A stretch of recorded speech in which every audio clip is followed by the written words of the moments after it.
என்னதாண்டா ஈஸியாக அடிச்சு விட்றீங்க அப்படின்னு சொல்லிட்டு ஒரு டைலாக் ஒன்று இருக்கும்ல, அந்த மாதிரி தான் வந்து பார்த்தீங்கன்னா பாவமாக இருக்குது குமரனை நினச்சா. குமரனை மட்டும்தான் ஏதாச்சும் ஒரு சம்பவம் நடந்து குமரனுடைய வாழ்க்கையில் பிரச்சனை மேலே பிரச்சனை மேலே பிரச்சனையாக தான் அது நடந்துகிட்டு இருக்கும்.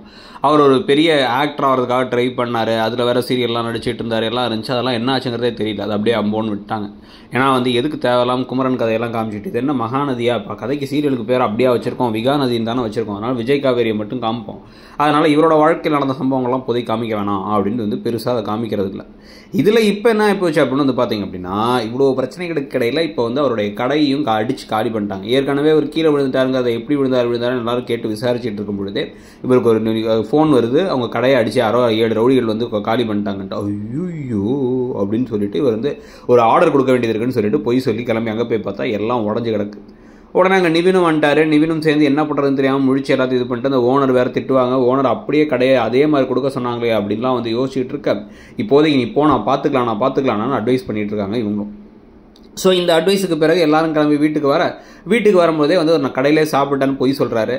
அவங்க எல்லாருமே என்னாச்சு ஏதாச்சுன்னு கேட்டால் ஒன்றும் இல்லை அப்படின்னு சொல்லி சமாளிச்சிட்டாரு. ஆனால் காவேரிக்கு டவுட் வந்து காவேரி நிவினுக்கு கால் பண்ண நிவின் உடனே வந்து இந்த விஷயத்த சொல்லிட்டார். இதை நிவின் பேசிகிட்டு இருக்காரு காவேரிங்கிறத இதை யமுனா வேற கேட்டாங்க. யமுனாவுடைய அந்த ஜஸ்டிஃபிகேஷன் தான் நமக்கு சுத்தமாக ஒத்து வரல. நீங்கள் வந்து ஒரு பையன் ஏற்கனவே தன்னுடைய முன்னாள் காதலியை மனசில் நினச்சிக்கிட்டு கல்யாணமே பண்ணிக்க மாட்டேன்றாரு, அதுவும் உங்கள் அக்கா தான். அது நீங்கள் என்ன பண்ணீங்க, விடாப்பிடியாக வந்து ஏமாற்றி மிரட்டி கல்யாணம் பண்ணீங்க. அது உங்கள் அக்காவும் உங்கள் மாமாவும் தான் லூஸ்தனமாக அந்த கல்யாணத்தையும் பண்ணி வச்சாங்க. இப்போ உடனே ஒரே நாள் ராத்திரில் அவங்க பேசவும் கூடாதான், உங்கள் மேலே திடீர்னு ஒரு காதல் கொண்டு வந்து வாழணும் அப்படின்னா எப்படி வாழ்வார்?